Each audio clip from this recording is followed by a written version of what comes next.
ನಾಟಕೀಯ ಪ್ರಪಂಚವಿದು. ನಂಬಿಸಿ ಮುಳುಗಿಸುವ ಸಮಾಜದಲ್ಲಿ ಬದುಕುತ್ತಿರುವೆವು ನಾವು. ಜಾಗೃತಿ ಇರಲಿ. ಸಹನೆ ಇರುವವರೆಗೆ ಅಷ್ಟೇ ಅಲ್ಲ, ಉಸಿರು ಇರುವವರೆಗೂ ಹೋರಾಡುತ್ತಲೇ ಇರು. ಯಶಸ್ಸು ನಿನ್ನದಾಗುತ್ತದೆ, ಹಾಗೆ ಸೋಲು ನಿನ್ನ ಗುಲಾಮವಾಗುತ್ತದೆ. ಹಣವಿದ್ದರೆ ಮಾತ್ರ ಬರುವ ಬಂಧಗಳು, ಅಂದವಿದ್ದರೆ ಮಾತ್ರ ಉಂಟಾಗುವ ಪ್ರೇಮ, ಅವಶ್ಯಕತೆಗಾಗಿ ಜೊತೆಗೂಡುವ ಸ್ನೇಹ ಯಾವತ್ತೂ ಶಾಶ್ವತವಲ್ಲ ಎಂಬುದು ನೆನಪಿಟ್ಟುಕೊಳ್ಳಿ. ಅಂಥವರಿಂದ ಆದಷ್ಟು ದೂರವಿರಿ. ಜೀವನ ಪ್ರಶಾಂತವಾಗಿರುತ್ತದೆ. ನಾವು ಬದುಕುತ್ತಿರುವುದು ನೀತಿ ನಿಜಾತಿಯ ಪ್ರಪಂಚದಲ್ಲಿ ಅಲ್ಲ, ನಿಂದಿಸುವ ಪ್ರಪಂಚದಲ್ಲಿ. ಇಲ್ಲಿ ಬೆಳೆಯುವವರ ಮೇಲೆ ಎಲ್ಲರ ಕಣ್ಣುಗಳು. ಅದರಲ್ಲಿಯೂ ಮುಖ್ಯವಾಗಿ ಬಂಧು ಬಾಂಧವರಿಗೆ ತಮ್ಮವರ ಬೆಳವಣಿಗೆ ಸಹಿಸಲು ಕಷ್ಟ ಸಾಧ್ಯ. ಮೇಲ್ನೋಟಕ್ಕೆ ಸಂತೋಷ ಪಡುವರು, ಆದರೆ ಒಳಗಡೆ ಅಸೂಯೆ ಭಾವನೆ ಕಟ್ಟೊಡೆಯುತ್ತದೆ. ಜಾಗೃತೆಯಿಂದ ಇರಿ. ಪ್ರೀತಿಸುವಷ್ಟು ಉನ್ನತ ಮನಸ್ಸು ಇಲ್ಲದಿದ್ದರೂ ತೊಂದರೆ ಇಲ್ಲ, ಆದರೆ ಮೋಸ ಮಾಡುವಷ್ಟು ಕೆಟ್ಟ ಗುಣ ಇರಬಾರದು. ಇದು ನಿನ್ನ ಜೀವನವನ್ನು ಸಹ ನಾಶ ಮಾಡಿಬಿಡುತ್ತದೆ. ಈ ಪ್ರಪಂಚದಲ್ಲಿ ಪ್ರತಿಯೊಬ್ಬರೂ ಒಂದಲ್ಲ ಒಂದು ರೀತಿ ಸ್ವಾರ್ಥಪರರೇ. ಹೊರಬೀಳುವುದಕ್ಕೆ ಸ್ವಲ್ಪ ಸಮಯ ತೆಗೆದುಕೊಳ್ಳುತ್ತದೆ.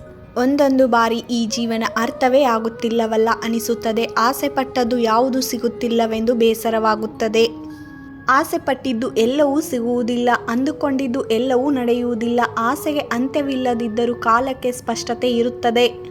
ನಿನ್ನ ಜೀವನ ನಿನ್ನ ಕರ್ಮ ಫಲಿತದ ಅನುಗುಣವಾಗಿ ಯಾವ ಮಾರ್ಗದಲ್ಲಿ ನಡೆಯಬೇಕು ಅನ್ನುವುದನ್ನು ತಪ್ಪದೇ ನಿರ್ಣಯಿಸುತ್ತದೆ. ಅದಕ್ಕಾಗಿ ಕುಗ್ಗಬೇಡ. ಈ ದಿನ ನೀನು ಪಡುವ ಕಷ್ಟವೇ ಮುಂದಿನ ದಿನಗಳಲ್ಲಿ ಈ ರೀತಿ ದುಃಖ ಪಡದ ಹಾಗೆ ಮಾಡುತ್ತದೆ. ಎಷ್ಟೇ ಕಷ್ಟಪಟ್ಟರೂ ಫಲಿತಾಂಶ ಸಿಗುತ್ತಿಲ್ಲವೆಂದು ಚಿಂತಿಸಬೇಡ. ಫಲಿತಾಂಶ ಸಿಗುವಷ್ಟು ಪ್ರಯತ್ನ ನಾನು ಮಾಡಿಲ್ಲವೆಂದು ಗುರುತಿಸಿ ಮತ್ತೆ ಪ್ರಯತ್ನಿಸುತ್ತಲೇ ಇರು. ಫಲಿತಾಂಶ ಸಿಗುವವರೆಗೂ ಪ್ರಯತ್ನ ಬಿಡಬೇಡ. ಏಕೆಂದರೆ ನಿನ್ನ ಫಲಿತ ಪಡೆಯಲು ನೀನಿನ್ನು ಎಷ್ಟು ದೂರ ಇರುವೆ ಎಂದು ತಿಳಿಯಲು ನಿನ್ನಿಂದ ಸಾಧ್ಯವಿಲ್ಲ. ಹಾಗಾಗಿ ಪ್ರಯತ್ನ ನಿಲ್ಲಿಸದಿರು. ತಾಯಿಗೆ ಪ್ರೀತಿ ಹೆಚ್ಚು. ನೀನು ದುಃಖಪಟ್ಟರೆ ತಾಯಿಗೆ ತಡೆದುಕೊಳ್ಳಲು ಆಗುವುದಿಲ್ಲ. ತಂದೆಗೆ ಜವಾಬ್ದಾರಿ ಹೆಚ್ಚು. ನೀನು ತಪ್ಪು ದಾರಿ ನಡೆದರೆ ನೋಡಲು ಆಗುವುದಿಲ್ಲ. ಒಬ್ಬರದು ಪ್ರೀತಿ, ಮತ್ತೊಬ್ಬರದು ಜವಾಬ್ದಾರಿ. ಇಬ್ಬರೂ ಸಮಾನರು. ತಂದೆ ತಾಯಿಯನ್ನು ಯಾವತ್ತೂ ವ್ಯತ್ಯಾಸ ಮಾಡಬಾರದು. ಜೀವನದಲ್ಲಿ ಕೆಲವೊಂದು ಕಳೆದುಕೊಳ್ಳುವುದು ಬೇರೆ, ಜೀವನವನ್ನೇ ಕಳೆದುಕೊಳ್ಳುವುದು ಬೇರೆ. ಜೀವನದಲ್ಲಿ ಯಶಸ್ವಿ ಆಗಬೇಕೆಂದರೆ ಕಷ್ಟಗಳನ್ನು ಸಹಿಸಿಕೊಳ್ಳಬೇಕು. ಬದುಕಬೇಕೆಂದರೆ ಕಷ್ಟಗಳನ್ನು ಬದಲಾಯಿಸಿಕೊಳ್ಳಬೇಕು. ಬೇರೆ ದಾರಿಯೇ ಇಲ್ಲ. ಹೇಗೆ ಅಂತ್ಯವಾಗುತ್ತದೆ ಎಂಬುದು ಗೊತ್ತೇ ಇಲ್ಲದ ಈ ಜೀವನ, ಹೀಗೆ ಬದುಕಬೇಕೆನ್ನುವ ಆಲೋಚನೆ ಏತಕ್ಕಾಗಿ? ಕೆಲವೊಂದು ಬಾರಿ ಅಂದುಕೊಳ್ಳುತ್ತೇವೆ, ಭಾರ ಮತ್ತು ಜವಾಬ್ದಾರಿಯನ್ನು ಹೊರುವುದಕ್ಕಿಂತ ಹೃದಯದಲ್ಲಿ ದುಃಖದ ಭಾರವನ್ನು ಹೊರುವುದು ಅತ್ಯಂತ ಕಠಿಣ ಎಂದು. ನಿನ್ನೆಯ ಗತವನ್ನು ಹಾಗೆ ನಾಳೆಯ ಭವಿಷ್ಯತ್ತನ್ನು ಊಹಿಸಿಕೊಂಡು ಈ ದಿನದ ಸಂತೋಷವನ್ನು ಕಳೆದುಕೊಳ್ಳಬೇಡ. ನಾವು ಹುಟ್ಟಿರುವೆವು, ಹೇಗೆ ಜೀವಿಸುತ್ತೇವೆ ಎಂದು ನಮಗೆ ಗೊತ್ತಿಲ್ಲ. ಆದರೆ ಒಂಟಿಯಾಗಿ ಹೋಗುವೆವು ಎಂಬುದು ಮಾತ್ರ ಎಲ್ಲರಿಗೂ ಗೊತ್ತು. ಅದಕ್ಕೆ ಯಾವತ್ತೂ ಇತರರ ಮೇಲೆ ಅವಲಂಬಿತರಾಗಬೇಡಿ. ಮಕ್ಕಳಿಗೆ ಆಟದ ಗೊಂಬೆ ಕೊಡದಿದ್ದರೆ ಸ್ವಲ್ಪ ಹೊತ್ತು ಅಳುತ್ತಾರೆ, ಆದರೆ ಸಂಸ್ಕಾರ ಕೊಡದಿದ್ದರೆ ಜೀವನ ಪೂರ್ತಿ ಅಳುತ್ತಲೇ ಇರುತ್ತಾರೆ. ಹಾಗಾಗಿ ಮಕ್ಕಳಿಗೆ ಏನೂ ಕೊಡದಿದ್ದರೂ ಪರವಾಗಿಲ್ಲ, ಕನಿಷ್ಠ ಸಂಸ್ಕಾರವನ್ನಾದರೂ ನೀಡಿ. ಇವತ್ತಿನ ದಿನಗಳಲ್ಲಿ ಎಷ್ಟು ಕಡಿಮೆ ಮಾತನಾಡಿದರೆ ಅಷ್ಟು ಬೆಲೆ, ಎಷ್ಟು ದೂರದಲ್ಲಿದ್ದರೆ ಅಷ್ಟು ಗೌರವ. ಜೀವನದಲ್ಲಿ ಎಷ್ಟೇ ಸಂಪಾದಿಸಿದರೂ ಗತವನ್ನು ಕೊಂಡುಕೊಳ್ಳಲು ಯಾರಿಂದಲೂ ಸಾಧ್ಯವಿಲ್ಲ.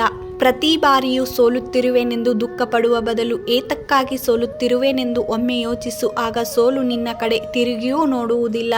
ಪರಿಸ್ಥಿತಿಗಳು ಎಷ್ಟೇ ಕಠಿಣವಾಗಿ ಇದ್ದರೂ ನಾವು ನಾವಾಗೇ ಇರುವುದು ನಿಜವಾದ ಧೈರ್ಯ ಮತ್ತು ನಿಜವಾದ ವ್ಯಕ್ತಿತ್ವ ಕೂಡ. ಕೆಲವರು ನಿನಗೆ ಬೆಲೆ ಕೊಟ್ಟಿಲ್ಲವೆಂದು ನಿನ್ನ ಬೆಲೆ ಏನು ಕಡಿಮೆಯಾಗುವುದಿಲ್ಲ. ನಿನ್ನ ಜೀವನ ನಿನಗೆ ಅತ್ಯಂತ ಮೌಲ್ಯಯುತವಾಗಿರುವುದು. ಬೆಲೆ ಇಲ್ಲದ ಜಾಗ, ಬೆಲೆ ಕೊಡದ ಮನುಷ್ಯರೊಂದಿಗೆ ಹತ್ತಿರ ಇರುವುದಕ್ಕಿಂತ ದೂರ ಇರುವುದು ತುಂಬ ಒಳ್ಳೆಯದು.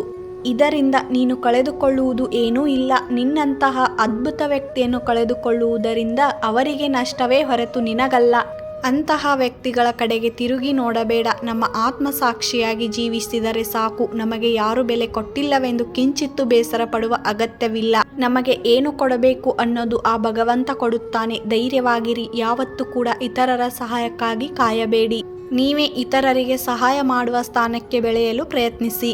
ಕಳೆದು ಹೋದ ಕಾಲವನ್ನು ಮತ್ತೆ ಮರಳಿ ತರಲು ಆಗುವುದಿಲ್ಲ. ಮತ್ತೆ ಏತಕ್ಕಾಗಿ ಅಲ್ಲಿಯೇ ಇದ್ದು ಬಿಡುವಿರಿ. ಕಾಲವೇ ನಮಗೆ ಕಲಿಸಿದ ಪಾಠ, ಮುಂದಕ್ಕೆ ಹೇಗೆ ಹೋಗಬೇಕೆಂದು ಅಲ್ಲವೇ? ಒಂದು ಬಾರಿ ಯೋಚಿಸಿ, ಮುಂದಕ್ಕೆ ಹೇಗೆ ಹೋಗಬೇಕೆಂದು. ಧೈರ್ಯದಿಂದ ಇರಿ, ಶಾಂತಿಯಿಂದ ಇರಿ, ಸಮಾಧಾನದಿಂದ ಇರಿ. ಖಂಡಿತವಾಗಿಯೂ ಎಲ್ಲವೂ ಒಳ್ಳೆಯದೇ ಆಗುತ್ತದೆ. ಈ ವಿಡಿಯೋ ಏನಾದರೂ ನಿಮಗೆ ಇಷ್ಟವಾಗಿದ್ದರೆ ಲೈಕ್ ಮಾಡಿ, ಕಮೆಂಟ್ ಮಾಡಿ ಹಾಗೆ ಫ್ಯಾಮಿಲಿ ಫ್ರೆಂಡ್ಸು ಶೇರ್ ಮಾಡಿ. ಇನ್ನೂ ನನ್ನ ಚಾನಲ್ಗೆ ಸಬ್ಸ್ಕ್ರೈಬ್ ಆಗಿಲ್ಲ ಅಂದರೆ ದಯವಿಟ್ಟು ಹೋಗಿ ಸಬ್ಸ್ಕ್ರೈಬ್ ಆಗಿ, ಪಕ್ಕದಲ್ಲಿರುವ ಬೆಲ್ ಬಟನ್ ಪ್ರೆಸ್ ಮಾಡಿ. ನಾನು ಹಾಕ್ತಾ ಇರೋಂಥ ವಿಡಿಯೋ ನೋಟಿಫಿಕೇಷನ್ ನಿಮಗೂ ಬರುತ್ತದೆ. ಮತ್ತೆ ಹೊಸ ವಿಡಿಯೋದೊಂದಿಗೆ ಸಿಗ್ತೀನಿ. ಅಲ್ಲಿವರೆಗೂ ನೋಡ್ತಾ ಇರಿ, ಸಪೋರ್ಟ್ ಮಾಡ್ತಾ ಇರಿ. Thank you for watching.